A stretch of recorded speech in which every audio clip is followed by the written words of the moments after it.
I'd like to talk about what happens when design professionals from opposing sides of the globe have to take a leap in order to work together. Whether this leap is across cultural boundaries, whether they're across disciplinary boundaries or generational boundaries, it can be beneficial in establishing strong connections, especially within an expanding global society. Though we often base our approach to opposition with many preconceived notions, we may indeed, under the surface, have a lot more in common than we think. Relationships exist within the space between opposing influences, opposing thoughts, and opposing processes. How we find these relationships and use them to our advantage is what defines our ability to be creative. Not only do we find opposing forces around us in our daily lives, many of us have opposing personal priorities, which shape the way we see the world.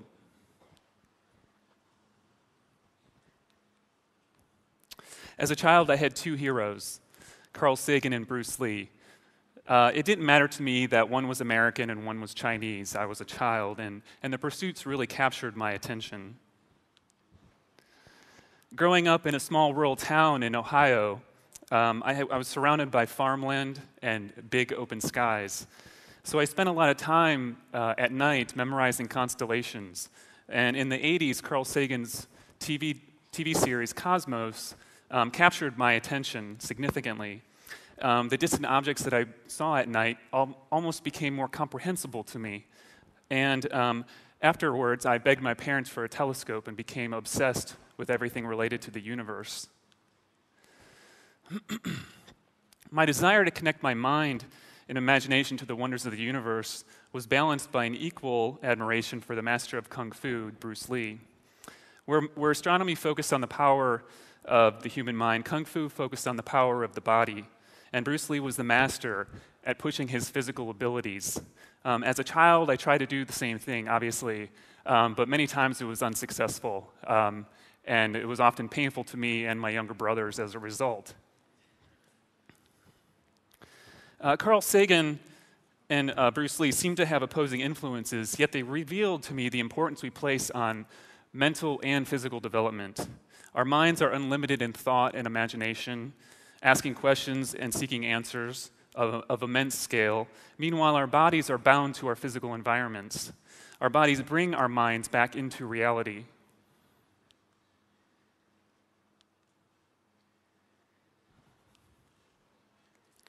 Our mind and body are connected, but they are often thought to be in direct opposition with each other.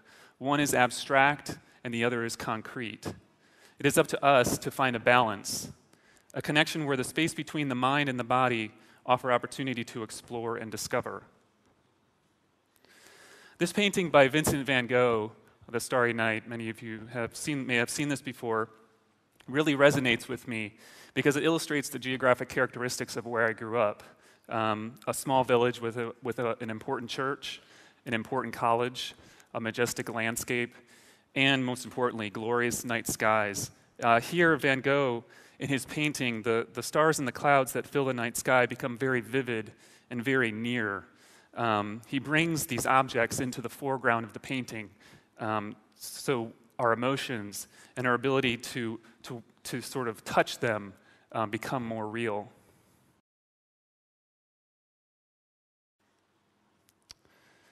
Our physical and mental growth is conditioned by our surroundings. The place where I grew up had an equal influence on the way that I saw the world. Typically, small American towns preserve rural ways of life, and they remain somewhat isolated from the influence of larger cities close by. Although Grafton, the name of this little town that I grew up in, was and still is small, it had been influenced by the academic spirit of nearby Oberlin College. Oberlin College has a long history of encouraging mindfulness and tolerance, and this influence brought me back out of my imagination and into the real world, forcing me to think about real-world situations. Putting the concepts of tolerance, acceptance, and positivity into action helped me navigate and understand the relationships between large-scale and small-scale conflicts of everyday life. Between the opposing sides of any conflict is a vast array of circumstance and understanding, which creates a diversity of viewpoints and interpretations. Neither side is more important than the other. They exist simultaneously, within the same context, as a result of the same sequence of events.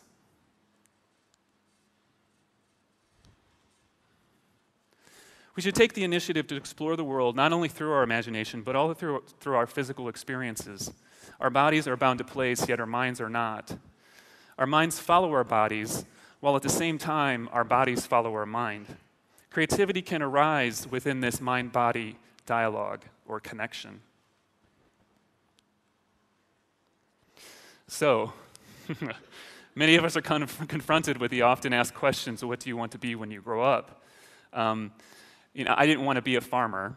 I wasn't smart enough to be an astrophysicist, and I wasn't nimble enough to be a kung fu master. So I wanted to be this. I wanted to be Carl Sagan and Bruce Lee together. So instead, I decided to explore paths that would strengthen my mind-body connection. One path focused on the abstract, the other focused on the concrete. So I moved away from the small town to attend college in the big city, like most of us have done. At first, I focused on engineering, which presented abstract methods as ways of understanding the world. Math and physics and the scientific method that drive discovery led me to understand more aspects about my surroundings. The ability of the mind to connect abstract thoughts through engineering was balanced later by the addition of architecture. Architecture connects our bodies and physical awareness concretely to our surroundings. It makes the mathematics of engineering real through structure and material. The disciplines are connected to each other through this relationship. It became a vehicle for cross-disciplinary opportunities where I could maintain this interest in the mind-body connection.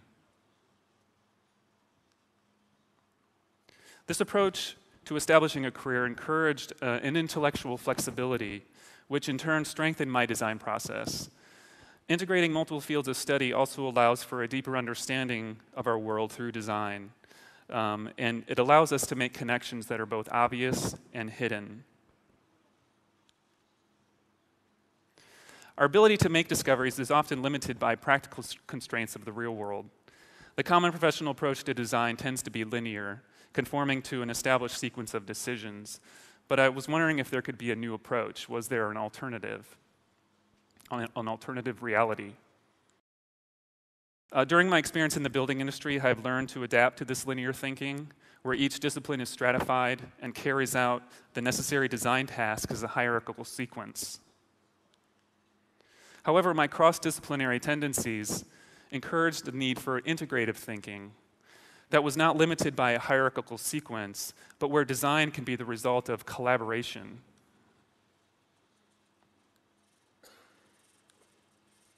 And this illustrates the importance that everybody who participates in the design process is equal. Design thinking is integrated, and everyone shares the same level of importance. This integration leads to multidisciplinary design and serves as a catalyst that allowed me to discover the deeper relationship between architecture and the mind-body connection.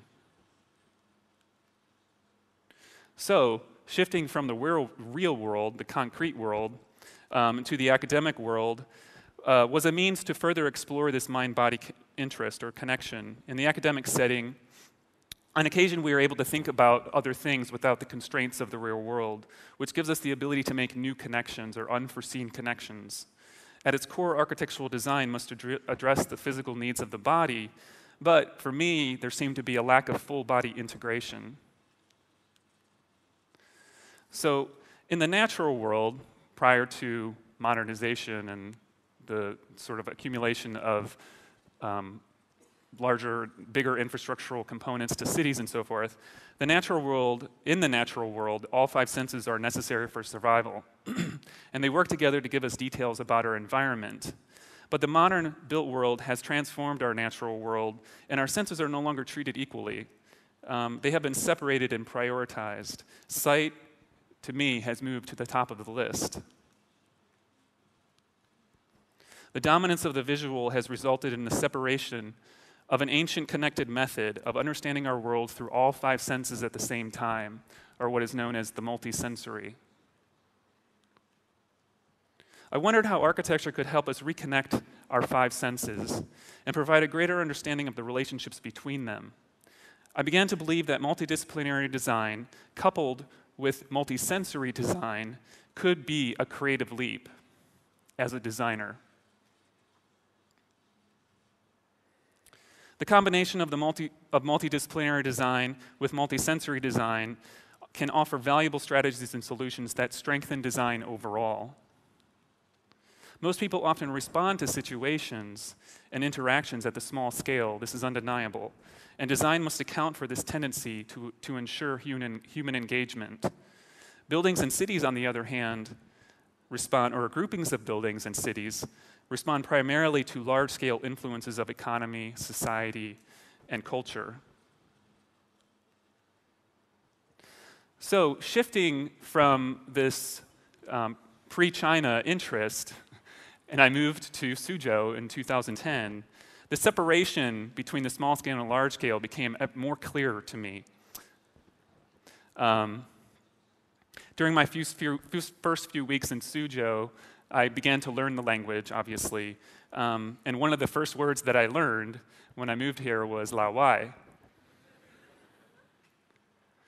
And so this word sort of stood out, not only because, it is what I am, but also because I heard it frequently. And the more frequently I heard it, the more I came to realize that I wasn't a part of the greater collective. So this cultural adaptation came along with professional adaptation.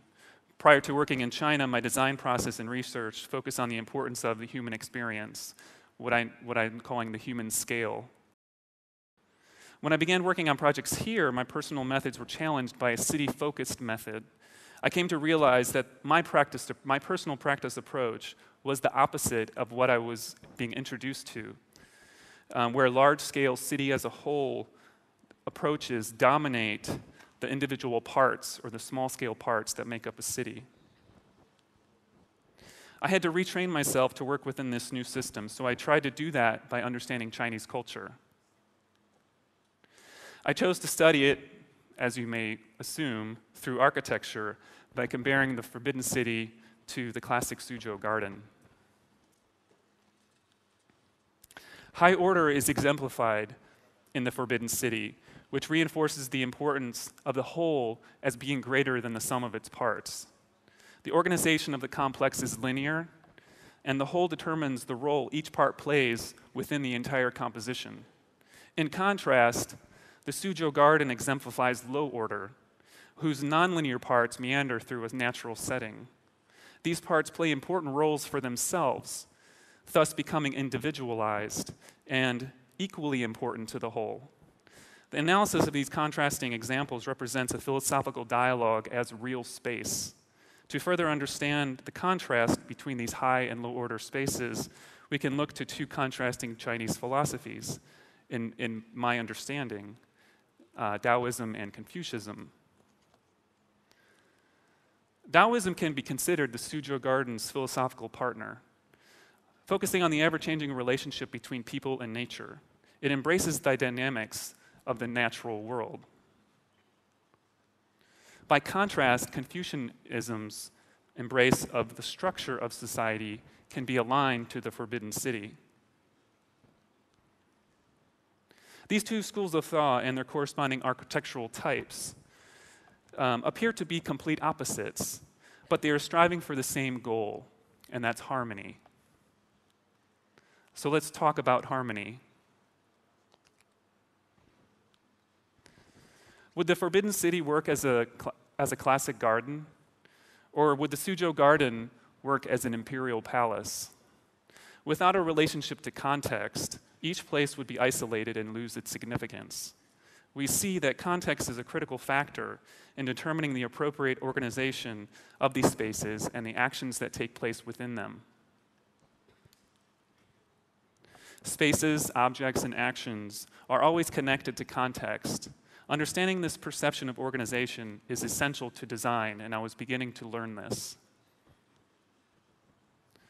In the West, places and situations often have less to do with contextual relationships and more to do with individual characteristics. Spaces, objects, and actions are selected and removed from their setting, and the analysis that follows is based on their individual properties. The parts removed from the contextual whole are usually isolated and analyzed in this way to emphasize or de-emphasize these characteristics, individual characteristics. A particular process that is independent of context, and we know this as abstraction. In the East, context is rarely excluded from design thinking. The relationship of an object and its setting is always maintained. Analysis focuses on understanding these relationships through the integration of context with other characteristics of the object. This could be considered high-order or top-down analysis. Top-down is characterized as a process in which spaces, objects, and actions are analyzed by the highest level of a group, the leading authority. These high-level decisions are then passed down through several intermediaries before they reach the individuals. They typically outline broad guidelines rather than stating the specifics. As a result, large-scale factors dominate small-scale factors. The top-down method can be implemented in situations from business to government to family relationships and design.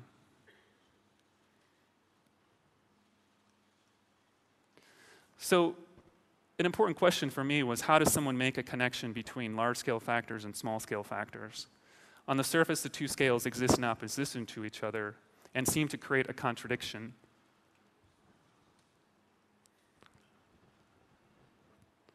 Focusing on local conditions or the individual is a response to the small scale, while focusing on the city, region, or community is a response to the large scale. Rather than treating them as isolated and conflicting design methods, can a dialogue be established that emphasizes the importance of both? A design approach considering the human scale first could establish a bottom-up method where the design process starts from the small and the local and then works up. This can be considered the counterpart to top-down.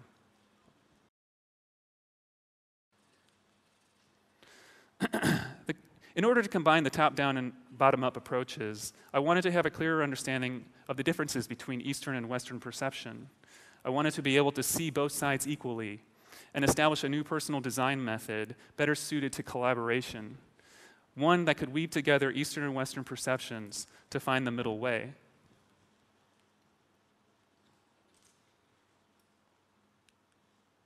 Just like our analytical methods, Eastern and Western cultures approach problems uniquely. In the West, problems are typically solved by weighing one's options, determining the strengths and weaknesses of those options or the individual characteristics, and then choosing one over the others. Here, problem solving is about finding the middle of opposing sides or understanding the relationships within a larger context that drives the decision-making process. When combined in a balanced approach, the top-down and bottom-up methods create a gradient that can be used to mediate between locally focused and globally focused design, with large-scale or civic design at the top and human scale or small-scale human design at the bottom, or vice versa. Focus can shift back and forth to help determine ideas and explore opportunities for creativity.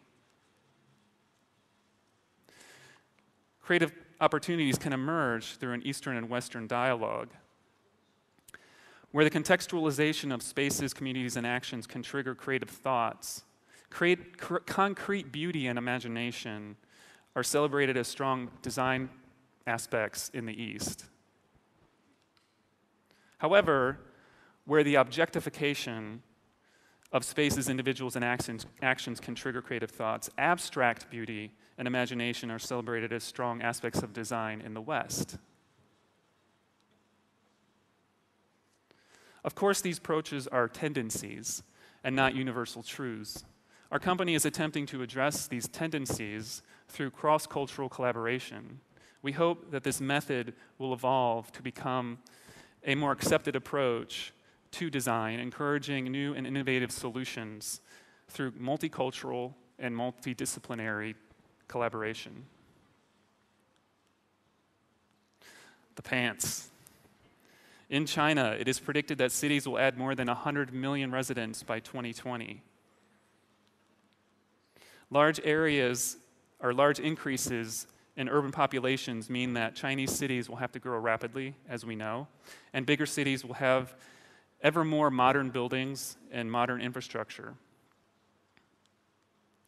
These improvements are necessary in order to accommodate the migration of people from rural to urban areas, but many significant historic and natural places could be lost in the process.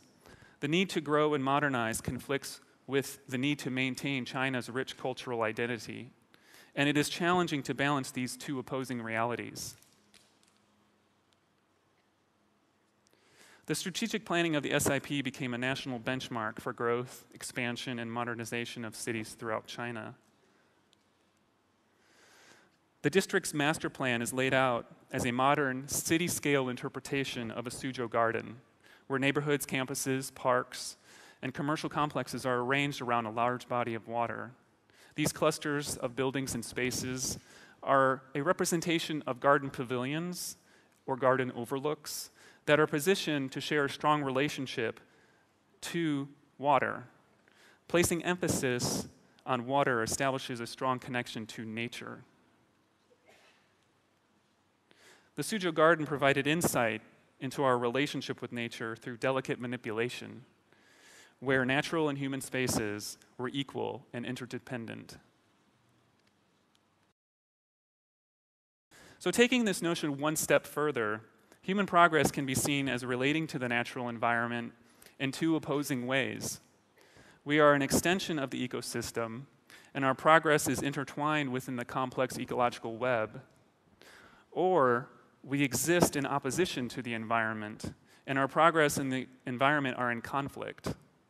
I believe both of these positions are valid, and the importance of these two relationships can be applied to design. During the early stages of design, the relationship between nature and modernism is critical. It is important to reestablish and maintain the connection between our built environments and our natural environments. One can consider built environments as a layer of ecology where all transformations are truly connected. One can also consider that built environments are severed from ecology due to an inability to integrate thoroughly or integrate deeply. We debate these oppositions in order to enrich the design process, looking at the space between. Cities should and can grow to address human needs while also accommodating the natural systems that cities depend on for sustainability. In essence, cities evolve much in the same way natural environments do, where spaces, individuals, and communities and actions are conserving and evolving over time. This is what I call symbiotic urbanism, cities and natural environments conserving and evolving codependently. Symbiosis is generally described as two dissimilar organisms living together, found throughout the ecosystem, and this tends to be understood as being vital for preservation. The concept of symbiosis could itself be seen as contradictory, since organisms involved have little in common on the surface. But it is difficult to consider any organism to be truly autonomous. The complexity of needs and interactions that take place on the large and the small scale make all living things dependent on other organisms, cycles, or events in the environment.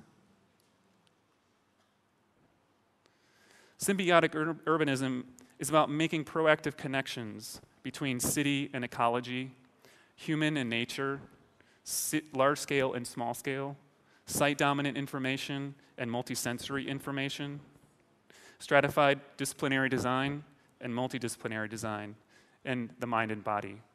It encapsulates the very idea of the space between. And I believe it can arise from connecting Western minds and Eastern minds within the professional and academic setting. Our projects attempt to occupy the space between, opposing aspects of urbanism and ecology, respecting both at the same time in order to strengthen their connection, to solidify their mutual relationship. So the space between is where connections between opposing influences, thoughts, and processes are found and discussed.